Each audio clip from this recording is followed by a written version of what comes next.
Hello and welcome to the pitch. Today, we have a couple of fresh faces on the show. Hi, I'm Adarsh. Hi, I'm Fabrizio. So, without further ado, let's get into this week's discussion. And it's about a massive figure in the world of football, Fabrizio Romano. To give context, recently, Tips Blood had published a story and told readers to beware of Romano. Trollsberger Thorgerson, who is a contributor on the Danish website, has questioned the Italian journalist's integrity. The case of Rooney Baji has been highlighted by Tips Bladet as an example of Romano's foray into sensationalism. Baji, who is Copenhagen's 18-year-old forward, established himself as a first team regular in the beginning of the 2023-24 season. He is currently the top scorer with 10 goals in all competitions. He famously found the back of the net in the 4-3 win over Manchester United in the Champions League group stage fixture at home. However, Baji has found game time hard to come by in recent weeks. Since the turn of the year, the Swedish national has mostly found himself on the bench. He has been an unused substitute in two of Copenhagen's last three league matches. He did not feature in the UCL round of 16 tie against Manchester City. We're recording this episode before the second leg, so it remains to be seen whether he will get an opportunity at the Etihad Stadium. Picking up on that, on 28th February, Romano published a post on X suggesting that Baji's lack of minutes had to do with his contractual situation. The forward has around 18 months left on his current deal at Copenhagen, and Fabrizio has said that the Swedish national has no intention of committing his long-term future at the Danish club. But Tips Bladet reached out to Copenhagen, who denied the allegation that Baji had been sidelined due to the contract talks. It is worth noting that Tips Bladet admit that they do not have any evidence when it comes to Romano being paid to publish a post about Baji. However, the Danish outlet claimed to have obtained documentation regarding the company connected with the Italian. He has allegedly contacted clubs and offered to buy them publicity. Uh, a report from Norway by Idrettspolitikk also outlined a similar scenario. They spoke to former marketing manager of football club Valerenga, who said that he had received emails from a company that claimed to be associated with Romano. They offered to promote the club and its players. It's not surprising to see someone who has garnered millions of followers on social media to offer paid promotions. Leveraging online influence to make money is common in this day and age. But the question is, should a journalist, and that to a trusted one like Romano, do such a thing? I'll take this discussion and let Dakir give his opinions on the matter because he's a Romano hater. So let's get into it.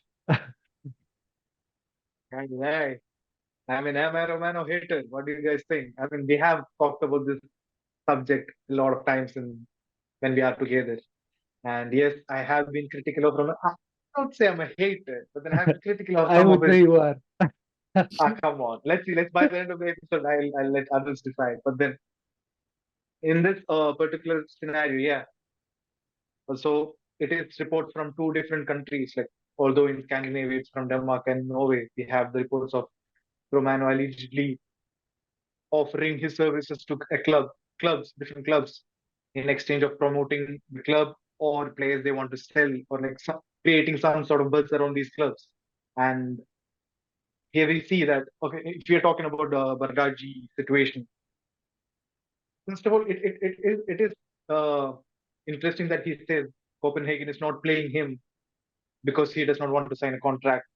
I mean, I'm being speculative here, but then if you are like a big club in Europe and you know there are like a few big clubs, your rival clubs sort of circling around a talent, that would make sense. But then for a club like Copenhagen, who's like plays their one of their best talents on the bench just because he is not signing a new contract, and it's not like his contract is running out this summer; it's running until the summer of 2025. So there is some time for them to be able to change that situation. But then to think that they would sort of bench one of their best players just because he's not signing their contract beyond 2025, I think it's a bit interesting that bit. I'm not saying hmm, that does not make any sense. But then again, to not play him against City, I'm a bit like Yeah. skeptical of that. And in the second report from Norway, it says that he sort of like both the publications say that they have seen documentation or emails saying they have seen from like a company representing Romano sort of sending these emails saying, "Oh, we can do this." And the second one is a bit interesting because they say he is being represented by Memo, and Memo is like Yeah, one of these platforms where you get personalized messages from your celebrities, like players, singers, whatever. And I am a bit doubtful of that. It doesn't make sense that they would represent Romano in that sense, but maybe like we do not know the ins and outs of that. And but they have if you reached out actually to go, Romano about it, so and he declined to comment on it. So if there yeah, was so nothing Romano there, has, he would have probably said there's nothing there. But I also find it fishy that he hasn't said anything. So yeah, Romano has also gotten into the habit of like addressing haters or naysayers on Twitter directly, but then he hasn't actually addressed this situation. It's probably because it's coming from Scandinavia. It's not too huge. It's not making the news. And if you actually go on Memo and check Fabrizio's account on there, the description here says, "Here to help with your requests or your transfers." Wink, wink. So is he actually saying that you can give like transfer requests on Memo? I don't know.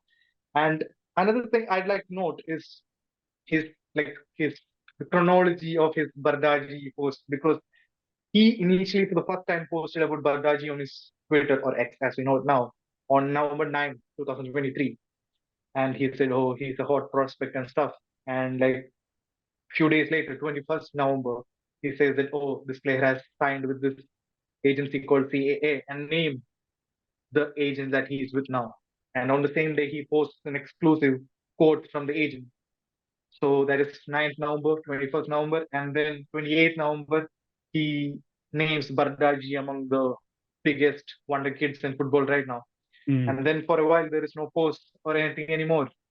But then his like previous one, oh no, there is one more on 4th December, which is close to the previous date. Him saying that, oh, he's Bardaji is wanted by clubs like Chelsea and Barcelona. And then he's silent for a bit. December goes by, January goes by, February almost goes by. 28th February, he comes out with this post.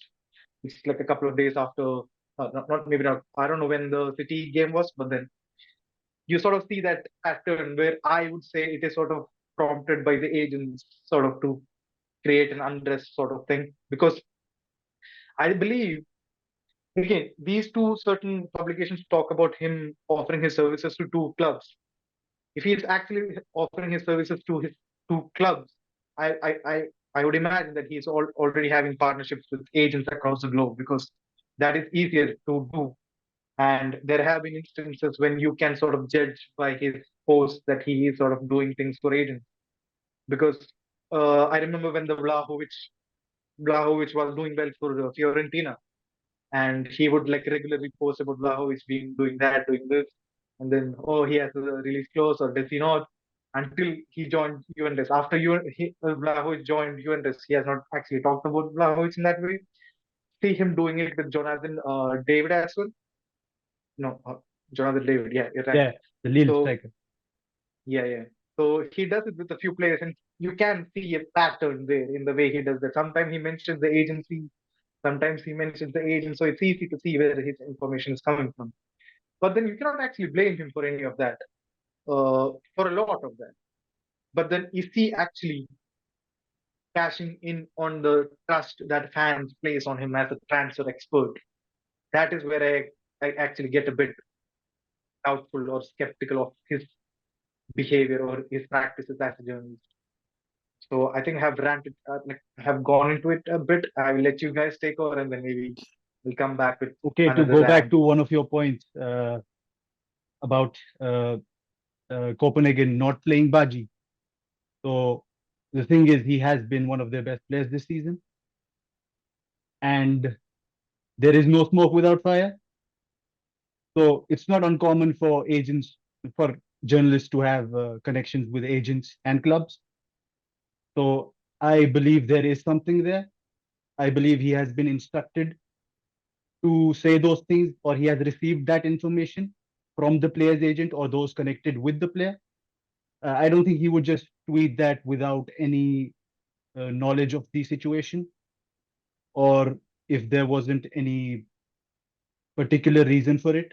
So I believe On that note, I think he is somewhat right about it.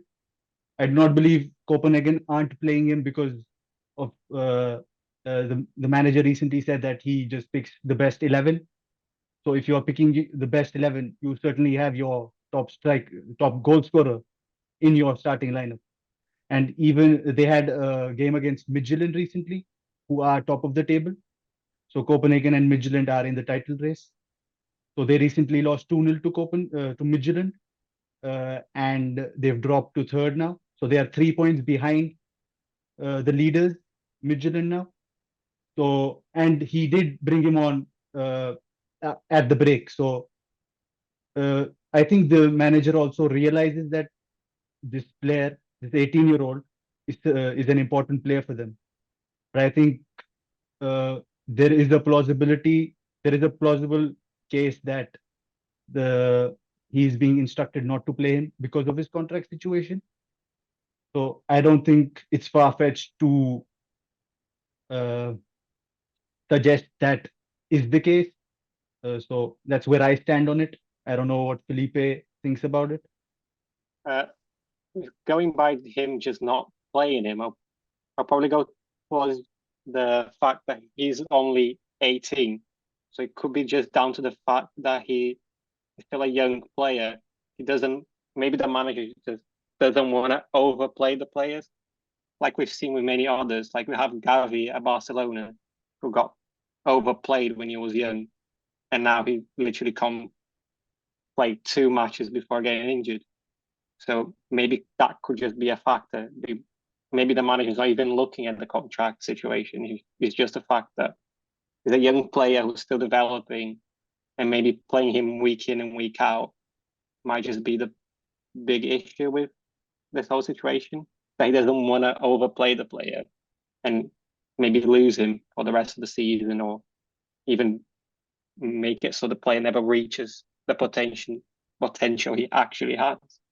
So maybe it's just a fact that by protecting him, they might be able to get even more money for him for a potential sale in the summer.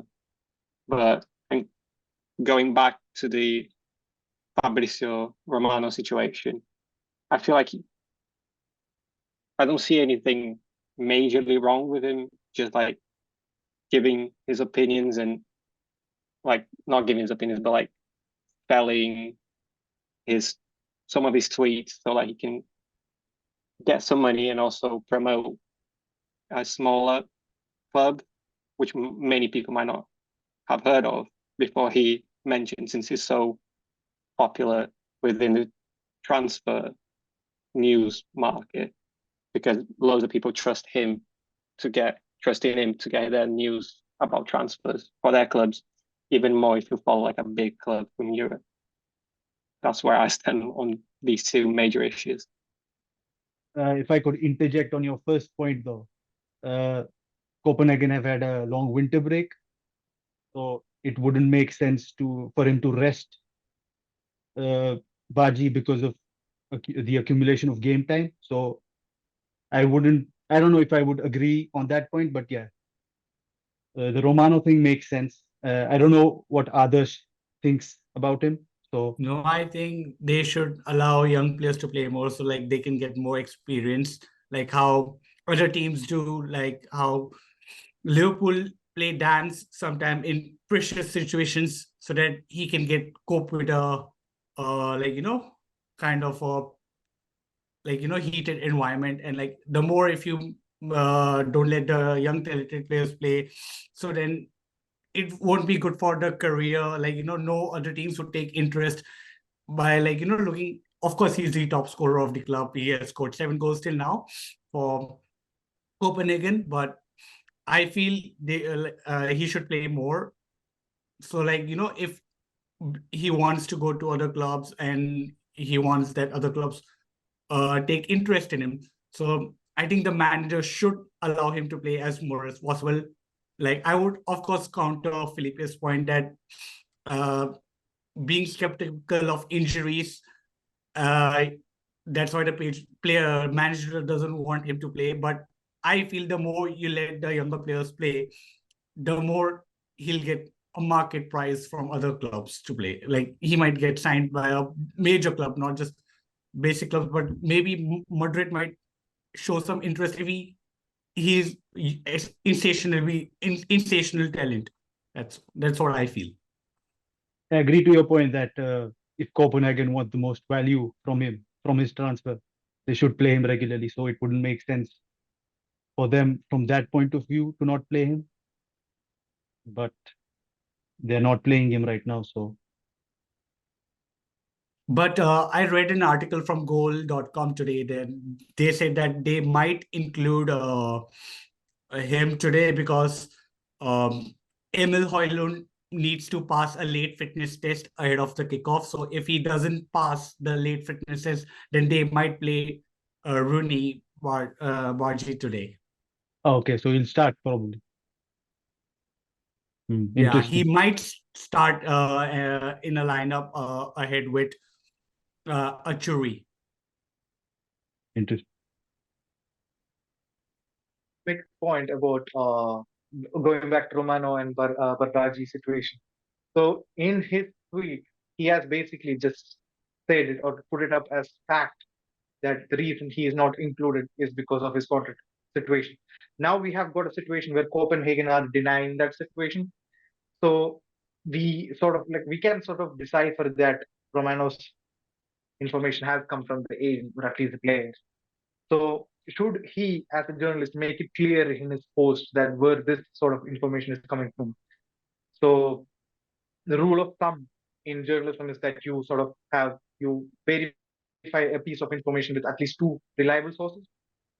And it would like right now it would seem that he has not checked that information with Copenhagen, right? And so in that situation, should he make clear that the information comes from the player's side, or like a certain? I'm not denying the fact or denying the possibility that he has confirmed with some other personality within the club. But then right now it seems like that. So should he make it clear in his posts that okay, this information comes from the player or the player's agent or anything like that? I don't think Copenhagen would admit it, even if it were true. And for the part where Romano should specify where he got the information from, I think it's pretty indicative from the tweet that it's probably someone close to the player or the agent or the company that manages Baji. So I don't think unless there is clear confusion regarding where the information is coming from, I don't think he needs to clarify that. I think that he should at least make it clear, because if he's getting that information from the agent, it'll be pretty obvious to who the agent is going to be like defending on that situation. So maybe like get both sides and make it clear. So even if the club doesn't want to comment about it, just say, "Oh yeah, the club didn't want to comment on the situation at this point." So But that then for me is. wouldn't that put Baji in trouble if Romano claims that his agent has spoken to them? Wouldn't the club then turn around and say, how could you have spoken to Romano about this and that, about internal matters? So that could be a reason why he isn't revealing his source. And in journalism, revealing your source, I mean, you aren't, you aren't supposed to reveal where you get your information Yeah. from. No, So but I'm just saying the fact that make it clear on which side he's getting that opinion from. So he's not getting from a club side. It doesn't need to. Maybe it's just like someone close to him. You just say someone that's close to him. Doesn't need to specify that's the agent. It could just be someone from his family that told I mean, if he does Fabrizio. say someone from his family has said this, that would still imply that it No, has just say gone some. through it has gone through the player or the player's management. So right now, what Yeah, the player can do is say, "I haven't said anything," and the club cannot then turn around and fine him or force him to, uh, punish him in a certain way. But if the player blatantly comes out and says something like, "Oh, I'm not being played because I don't want to sign a new contract," that could land him in trouble. So Yeah. Let's move away from Barraj. Sorry, Philip, do you want to add something? No. Just agreeing. Yeah. So, like, leave the Barraj situation aside for a bit. But then, if you look at the second report from Norway, basically says I mean, in both reports, says that he is sort of offering to create a buzz around a player who they are looking to sell. If that is actually true, what do you think about a journalist potentially doing it? I mean, sports journalism is not. Let's not take it too seriously. It's no, a yeah, toy it should department be after taken all. seriously though. I mean, I mean, it's not like it is, but there's not life and death situation. yeah. But then it still has ethics to go with it. So does that, like, what do you think about that? If that is actually true, that you are offering your services to create buzz around a player you want to sell or something, that that sounds crooked in it. I wouldn't say it sounds stupid. I mean, he's using his platform as an influencer because he's made himself one. So he's gone beyond the bounds of being a journalist now. He is an influencer now, basically. So whatever he says, he can offer his services to people to say to say stuff. He's on memo to what do what basically do this exact thing. So I don't know if it's ethically you would say journalism wise it's not right, but then do I care about football journalism being ethical? Because at the end of the day, the average citizen or the average viewer isn't really affected by this. It it will potentially maybe affect other clubs. Other clubs might look into the player more, send scouts to see whether the player has worth or not, has any sort of worth. For viewers, I think it just brings those players to the limelight, and that's it. I mean, we can't actually do anything uh, regarding the player or his situation. Uh, so, in terms of publicity, yeah, he offers that, and that is basically what I mean, allegedly offering publicity, and that is what his clients get in return. That would be true if you go and tell Cristiano Ronaldo to make a post about you. I mean, you will get a lot of views, you'll get a lot of eyeballs on you, and Romano has basically turned himself into that. No, I agree. I He's mean, an that, influencer, yeah, go on. and his tweets makes it up, but sometimes he overdoes it. Like maybe he speaks more than officially a player or a manager has spoken. Like yeah, he does repost the like or he puts the what manager has spoken about the situation. Like in case like I would like to speak about the Mbappe situation. Like there are many tweets which Mbappe must haven't said, but he has written on his own point of view. Like maybe he like his move to he is going to Real Madrid. The whole world knows it. But why does he need to tweet 50, 100 tweets about him? Like maybe he might be interested in Arsenal as well. He might be interested in other clubs as well. But when he clearly said he wants to go to Real Madrid. So sometimes he over tweets about a player which he officially must have not said it. Like if Mbappe officially must have not confirmed. So I mean, isn't that that's the what drawback. most Sorry? journalists do when it comes to transfer news? I mean, most transfer news is bogus. You just have keywords in your headline. For example, Manchester United is interested in so and so. That gets you views. It doesn't matter where that information came from, whether the source is tier one or tier four. It doesn't matter to these people. So, Makes so sense if the Sun or the Daily Mail did it, but then Fabrizio Romano doing it is I don't know. I mean, come I on. mean, Fabrizio Romano basically retweets the information he also gets from other publishing outlets. So it's not like he is saying in his own words. He clearly credits where he got the information from. I mean, that is my problem with Romano. Like you mentioned it. For me, Romano is more of an influencer than a journalist at this point. That is my biggest problem with Romano at this point. And he is sort of like a glorified news aggregator on Twitter. Like you have these like different pages like Buzz, Anfield Talk, and Fabrizio is like a what combined version of that, like a glorified one. I'm not discrediting him for the journalist work that he does. Then it seems like 70-75% of what he does is like sort of news aggregation at this point. And before I I go have on, a I would like to question. If you have a breaking story about somebody moving to Liverpool as a Liverpool journalist, would you be happy if Romano retweeted it and gave you credits for it? I mean, you would be, wouldn't you? Because you get more eyeballs, you get more coverage for your news story and the information you're providing. So I'd say it's a win-win for smaller journalists who get credited by Romano. Now, as to the point whether he should be a news aggregator or not, I mean, transfer news is basically I was, I mean, David Ornstein doesn't do. I mean, other journalists with reputable who are tied with reputable organizations don't do it often. But Romano is a freelance in his own words, so I don't think he's tied to any particular editorial setup. So he can do whatever he wants, and he's doing whatever he wants.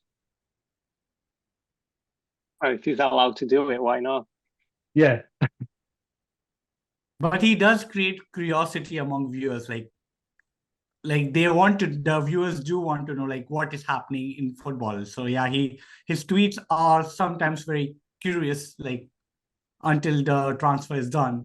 So it keeps alive.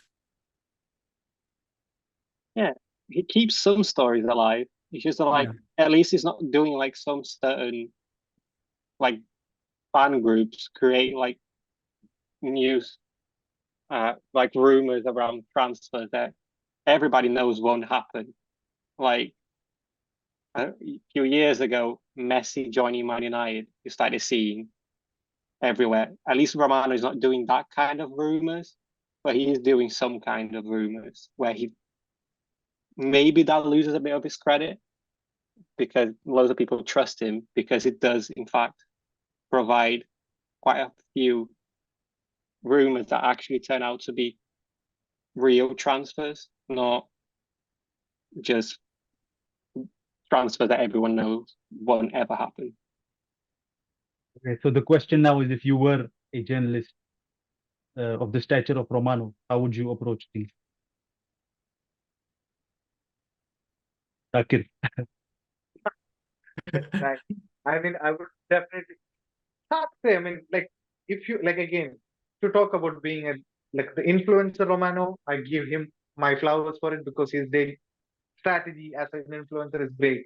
He's like milking all of it. But then as a journalist, I would not want to take that approach. I would maybe take the David Ornstein approach because you do your job, you put out your information there, just that breaking exclusive, whatever it is, just that you do your stuff and then you go. I would not do a here we go or like a catchphrase like that because well, like I'm a journalist. I'm supposed to put information there to inform, educate the public, even as a sports journalist. But then, yeah, I would not. But then the money, because right now in like sports media industry, we have extremes. We see a lot of like good journalists being made redundant by their companies, and on the other hand, Fabrizio has like shown a pathway where he has made his own what like an empire of his own, and he's on like you mentioned, he's not contracted to anyone apart from doing his freelance gigs.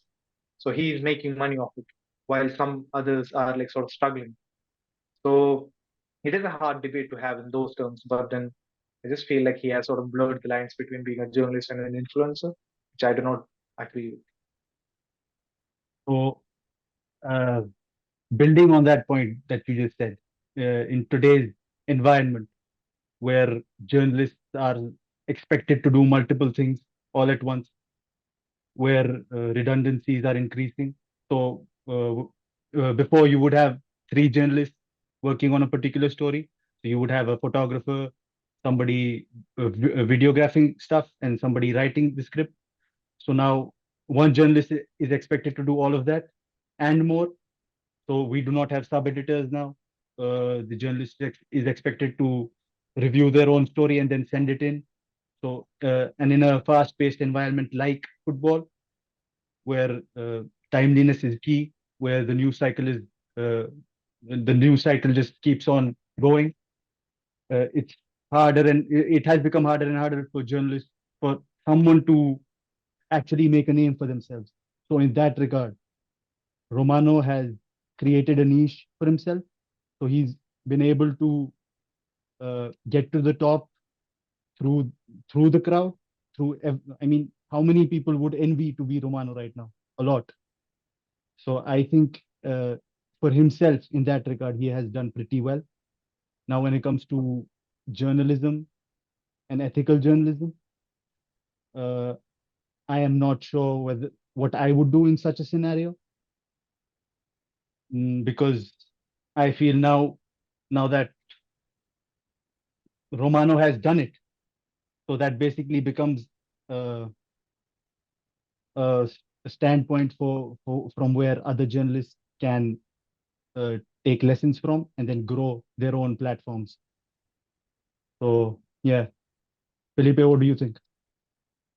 Yeah, if I was in the same place as Romano is right now, I'll probably be. It's a very difficult line to follow, where like you have to either choose: are you going to make a living out of this? Are you going to make enough money so you're comfortable and your family is comfortable with it? And you do that by accepting those brand deals, those like transfer rumor deals that you get, or are you going to just try to be as like the athletic one said? There's like he just you just do what you know 100% is true, but you might not get as many views and many like likes and stuff on Twitter. It's a very difficult line to be at, but because you never know which one is right, which one is not, because you're gonna have people disagreeing each way, doesn't matter which way you follow. Because, but I do respect the fact that Romano has the path he chosen, just for the fact that he has become so popular and a lot of people have trust in him, and he's making a living for himself out of something that no one thought a few years ago you would be able to make a living out of. I mean, David Ornstein is in a miser when it comes to football, but still, yeah, the way he has built himself up versus the way Fabrizio has is different. Also, going back to the point of journalism, so in journalism you need contact. So now, how does Fabrizio build contacts? By making connections with agents, by making connections with clubs, by making connections with anybody on the inside. So, I mean, there is bound to be some sort of tit for tat in that scenario. Which is why I do not blame him, because that is just how the industry works. Others, you have any parting thoughts on Fabrizio? Yeah, I do. I would like to counter Darker's point of when he says "here we go." I don't think the "here we go" motives of becoming an influencer. Here we go is like until the news is confirmed, then he says "here we go." So it like as me as a viewer, until he doesn't type "here we go," I don't generally go in too deep to that news. But when he says "here we go," it's like okay, something is confirmed. I need to know about it. So like it's a tagline of him saying "here we go." That's how people know him. Like, oh, here we go means Fabrizio Romano has confirmed something. We have to know about it. So that's what he meant to say. Like that's what his intention of "here we go," not from a influencing point of view, I would say. And yeah, he is a one of the like most trusted journalist. I would say the social media journalist. I would say I do follow him on every pages, any platform. And if I want to know about the transfer news, the only person I could trust is Fabrizio Romano. Yeah. I mean, Romano is a brand now, so it's not surprising to Yeah. see that he has a And tagline, people know like him just mentioned. because of his "here we go," and that's how people come to know about the transfer news. So, a resident Romano hater, what do you think? Now, finally, now that everyone has pitched in their ideas, their thoughts about Romano, what do you think? After the talk that we have had, I'm happy to say I'm still a Romano hater. uh, Uh, I mean, I cannot hate him, but then again, that is the point. I do not agree with it, like the way he has taken it. Basically, You said he has become a brand. Since when did journalists start becoming a brand? And like have a tag like, yeah, like okay, here we go. It means transfer news is confirmed. I mean, if I want to post something that is true news, I don't want here we go with it. If Yeah. Paul Joyce says something about Liverpool, I don't know that how that guy looks, but then when he posts something, I know it's true. And I do not want a confirmation from Romano and here we go to trust Paul Joyce with Liverpool news. But then again, a lot of it is like give and take in the industry right now. You have to have contacts with agents, you have to give them something. Clubs, you have to give them something, so they give you something back. That's just how the industry works now, and it is not something we can agree upon. It's just like it's not black and white. It's just that. Let's see how Romano's career progresses in the coming years. I think he said that he'd like to retire in a few years. So I don't know, maybe we'll have another Romano, a place for another Romano. Maybe others will be the next Romano with his own tagline. So yeah, Would love to actually. Would love to. yeah. So those were our thoughts on the matter. I don't know what others feel about him, but yeah, hopefully we gave a bit of insight into uh, Romano and his working and uh, uh, the views that there are about him.